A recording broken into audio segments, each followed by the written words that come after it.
sahabat ambis. Oke, kali ini kita akan membahas soal tryout ambis UMPTKIN 2022 yang kedua. Kali ini kita akan membahas soal nomor 1 sampai dengan nomor 10. Nanti jika aku ada yang keliru dan tidak tepat, nanti kalian bisa memberitahu aku di kolom komentar ini. Oke, simak dengan baik-baik ya. Pertanyaan nomor 1. 5 orang pedagang asongan menghitung hasil penjualan dalam satu hari. Pedagang 3 lebih banyak menjual dari pedagang 4. Lebih banyak dari pedagang 4. Tetapi tidak melebihi pedagang 1.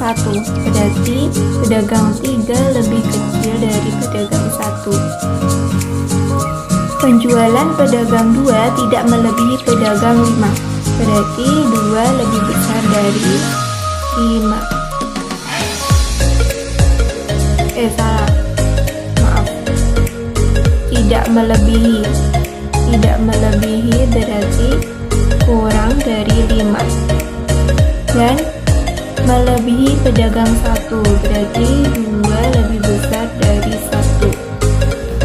Kesimpulannya adalah berarti pedagang 5 lebih besar dari pedagang 2, lebih besar dari pedagang 1, lebih besar dari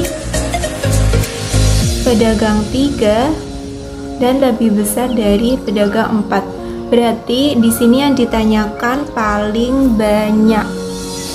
Jadi yang paling banyak adalah pedagang 5. Berarti yang do. Oke, kita ke soal yang selanjutnya, nomor 2. Ini merupakan soal analitis. Noda hitam akan tampak jelas pada pakaian putih. Jelas di putih. Noda putih akan tampak jelas pada pakaian hitam. Tadi noda hitam tampak jelas di pakaian putih. Terus noda putih akan tampak jelas pada pakaian hitam. Deterjen dapat digunakan untuk menghilangkan noda. Kesimpulannya adalah yang A. Noda pada pakaian akan tampak jelas. Yang B. Tidak mungkin segumpal deterjen dapat menghilangkan noda. Yang C. Deterjen membuat noda putih tampak tidak jelas pada pakaian hitam bernoda putih. Lalu yang D. Tidak mungkin hitam menjadi putih. Nah, dari soal tersebut yang paling mendekati jawabannya adalah yang C. Kenapa? Karena deterjen membuat noda putih tampak tidak jelas pada pakaian hitam bernoda putih. Di sini kan dinyatakan deterjen dapat digunakan untuk menghilangkan noda. Berarti kan kesimpulannya ini menghilangkan noda hitam dan noda putih pada noda hitam pada pakaian putih dan noda putih pada pakaian hitam. Jadi, deterjen membuat noda putih tampak tidak jelas pada pakaian hitam bernoda putih. Oke, sekarang kita menuju ke soal yang nomor 3. Olahraga adalah aktivitas yang dilakukan Badu setiap hari. Hari ini Badu sakit kepala. Kesimpulannya adalah yang A. Hari ini Badu tidak berolahraga. Apakah tepat dengan pernyataan di atas bahwa di sini mengatakan bahwa olahraga adalah aktivitas yang selalu dilakukan Badu setiap hari. Jadi tidak ada yang menyimpulkan Badu tidak berolahraga. Berarti bukan yang A. Yang B. Kewajiban Badu setiap hari adalah berolahraga kecuali bila sakit. Kita kembali ke pernyataannya lagi. Olahraga adalah aktivitas yang dilakukan Badu setiap hari. Hari ini Badu sakit kepala. Apakah itu menyatakan Badu tidak olahraga? Itu kurang tepat ya. Karena tidak ada kata-kata tidak di situ. Oke, yang C. Hari ini Badu berolahraga walaupun sakit kepala. Kita kembali ke pernyataan lagi, olahraga adalah aktivitas yang selalu dilakukan Badu setiap hari. Hari ini Badu sakit kepala. Hari ini Badu berolahraga walaupun sakit kepala. Nah, ini adalah jawaban yang tepat. Karena di sini dinyatakan olahraga adalah aktivitas yang selalu dilakukan Badu. Hari ini Badu sakit kepala. Walaupun Badu sakit kepala, dia tetap berolahraga. Jadi jawaban yang tepat adalah yang C. Kita coba lihat jawaban yang D. Hampir setiap hari Badu sakit kepala. Nah, di pernyataan kan yang diberitahukan kan yang setiap hari Badu olahraga, bukan hampir setiap hari Badu sakit kepala, bukan. Karena cuma hari ini Badu sakit kepala. Oke.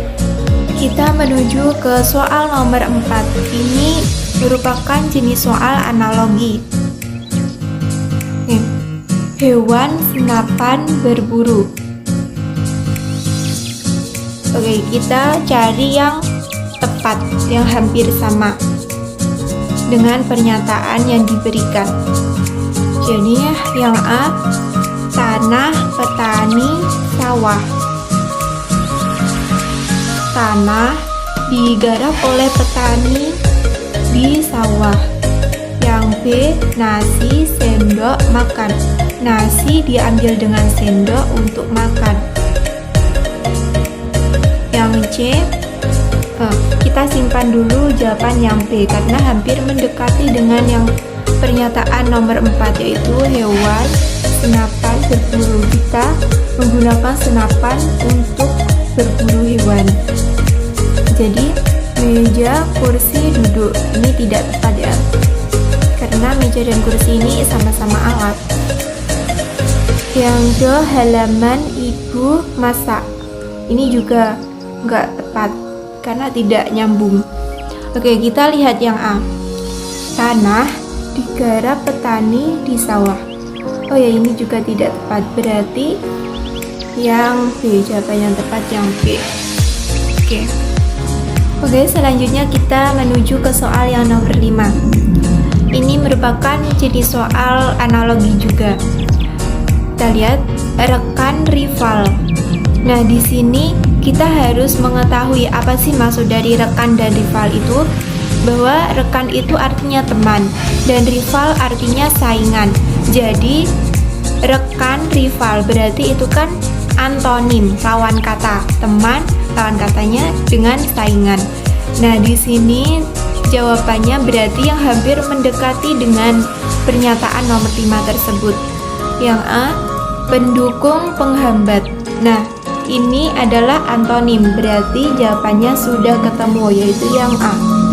Kita coba lihat yang B, dermawan, serakah. Ini kurang tepat karena yang pernyataan nomor 5 tersebut adalah teman dan saingan. Berarti kan seperti teman itu seperti pendukung dan saingan itu seperti penghambat gitu ya. Jadi jawaban yang lebih tepat adalah yang A. Oke, sekarang kita menuju ke soal yang nomor 6. Nomor 6 ini panjang sekali teksnya. Ditanyakan adalah apa gagasan utama dari paragraf di atas. Yang A, permainan di tingkat pengepul menyebabkan harga cabai tinggi. Nah, ini tadi saya ada baca yang seperti ini. Kita coba lihat lagi teksnya. Oh iya, saya kasih tips dulu ya. Untuk soal yang bacaannya banyak-banyak seperti ini, kalian jangan dibaca teksnya yang panjang dulu, tapi baca soalnya dulu. Yaitu yang ditanyakan di sini adalah apa gagasan utama dari paragraf di atas. Nah, baru nanti kita baca cepat. Karena ada timernya, kita juga tidak bisa membaca lama-lama, nanti soal yang lain tidak bisa kebagian jawaban gitu. Karena kemarin di UMPTKN itu ada 120 lebih kalau nggak salah soalnya. Jadi kita itu harus cepet banget kalau ngerjakan. Kalau ada bacaan yang panjang-panjang seperti ini, kita bacanya harus cepet, jangan diulang-ulang, terus kita lihat soalnya dulu gitu. Oke, apa gagasan utama dari paragraf di atas? Nah, tadi kan permainan di tingkat pengepul menyebabkan harga cabai tinggi. Kita lihat. Harga cabai rawit merah tinggi karena ada permainan di tingkat pengepul. Permainan di tingkat pengepul menyebabkan harga cabai tinggi. Nah, ini benar kan? Jadi jawabannya yang A. Kita coba lihat jawaban yang B. Harga cabai selalu naik. Nah, di sini kan nggak ada yang menyatakan harga cabai selalu naik, karena harga cabai selalu naik itu karena ada permainan di tingkat pengepul. Jadi ada penyebabnya ya. Terus yang C, jadi yang B ini salah. Yang C, tengkulak memainkan harga cabai rawit. Kita lihat. Di sini salah satu tengkulak cabai di pasar induk Kramat Jatiyanto mengungkapkan permainan harga cabai rawit merah tersebut. Nah, berarti kan bukan tengkulak. Berarti tengkulak memainkan harga cabai rawit. Berarti ini kurang tepat. Yang do, pengungkapan pemicu tingginya harga cabai. Ini juga kurang tepat. Jadi yang tepat adalah yang A. Permainan di tingkat pengepul menyebabkan harga cabai tinggi, karena di situ tadi ada yang menyatakan seperti itu. Oke, kita lanjutkan ke yang nomor 7. Ingat tadi tipsnya bagaimana? Kita baca dulu soalnya. Pernyataan yang paling tepat dengan gambaran bacaan di atas adalah pernyataan yang paling tepat. Nah, kita ke jawabannya dulu agar cepat ya. Yang A, banjir bandang di wilayah Papua terjadi karena curah hujan meningkat. Kita lihat. Dan kami memperingatkan kemungkinan banjir bandang susulan karena hujan lebat. Di sini menyatakan banjir bandang susulan karena hujan lebat. Jadi yang A ini kurang tepat ya, tapi kita simpen dulu. Yang B, korban tewas berjumlah 50 orang pada banjir bandang di Papua. Kita lihat lagi. Nah, ini ada kata 50. Itu hujan lebat yang terjadi di wilayah Papua menyebabkan banjir bandang yang menerjang 9 kelurahan di Sentani, Kabupaten Jayapura, dan menewaskan sedikitnya 50 warga lain luka-luka. 50 warga. Nah, di sini korban tewas berjumlah 50 orang pada banjir bandang di Papua. Benar ya ini, karena ada pernyataannya tadi. Yang C, terdapat 9 lokasi yang berdampak parah akibat banjir bandang Papua. 9 lokasi. Coba kita lihat. Tadi ada ya kata-kata 9 gitu. Oh, ini 9 kelurahan, berarti bukan. Kita baca lagi. Nah, ini ada kata-kata terdampak parah, apakah 9? Kamal mengatakan 3 lokasi. Ini 3 lokasi bukan 9. Berarti yang C salah. Nah, yang D, BMKG memperingatkan akan ada banjir berikutnya di bulan depan. Nah, bulan depan BMKG memperingatkan kemungkinan banjir bandang susulan karena hujan lebat masih berpotensi terjadi di Papua dalam 2 hingga 3 hari ke depan. Nah, di sini 2 hingga 3 hari ke depan. Tidak ada yang menyatakan bulan depan. Nah, berarti pernyataan yang D ini salah. Nah, yang lebih tepat adalah yang B, berarti jawabannya yang B. Oke, kita langsung saja menuju ke soal nomor 8. Ini masih sama ya, soal dengan teks yang sangat panjang. Kita menuju ke soalnya langsung. Pernyataan yang paling tepat dengan gambaran bacaan di atas adalah pernyataan yang paling tepat. Yang A, kita langsung ke jawaban agar cepat. Yang A, Pulau Jawa berpotensi mengalami gempa megatrus. Pulau Jawa berpotensi mengalami gempa megatrus. Kita coba lihat. Nah, di sini pada zona megatrus, lempeng samudera bisa masuk ke lempeng benua yang bagian atasnya adalah Pulau Jawa.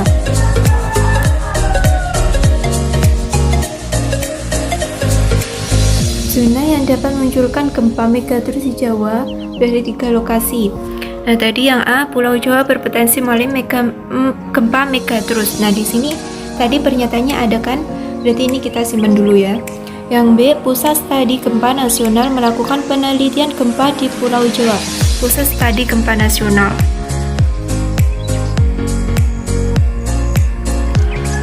Maaf ya, ini tadi kameranya kayak ketutup gitu. Ini tangan aku buat geser-geser gitu. Kepala Pusat Seismologi Teknik Geofisika Potensial dan Tanda Waktu. Di sini kan dia kepada Tirto menjelaskan, berarti kan dia menjelaskan bukan melakukan penelitian, berarti kan kurang tepat ya. Ini salah. Yang C, perbedaan mencolok antara lempeng benua mengakibatkan terjadinya gempa megatrus. Perbedaan mencolok antar lempeng benua. Ini lempeng benua lebih tipis. Tapi di sini tidak ada yang menyatakan perbedaan mencolok tersebut bisa menimbulkan gempa, ya kan?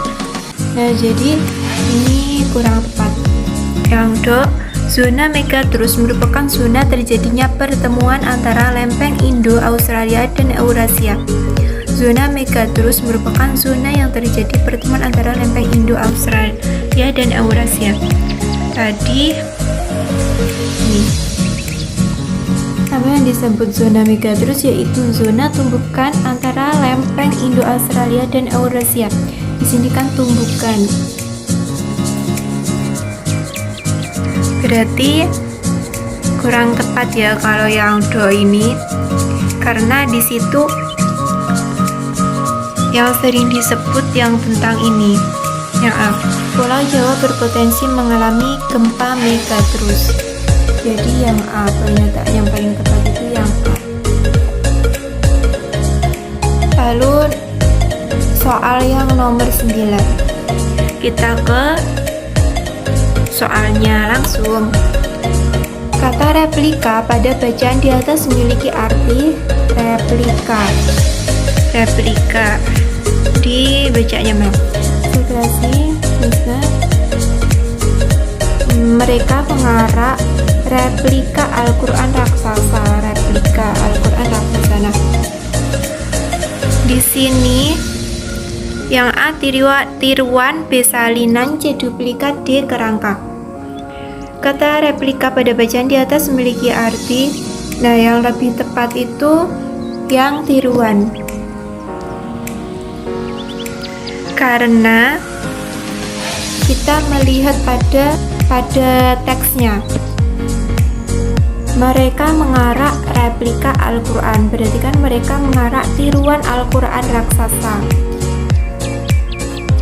Berarti jawaban yang tepat adalah yang A. Oke, kita menuju ke soal yang nomor 10. Di sini yang ditanyakan adalah kata yang tepat pada teks titik-titik di atas adalah kata yang tepat. Titik-titiknya ada di sini. Kita baca.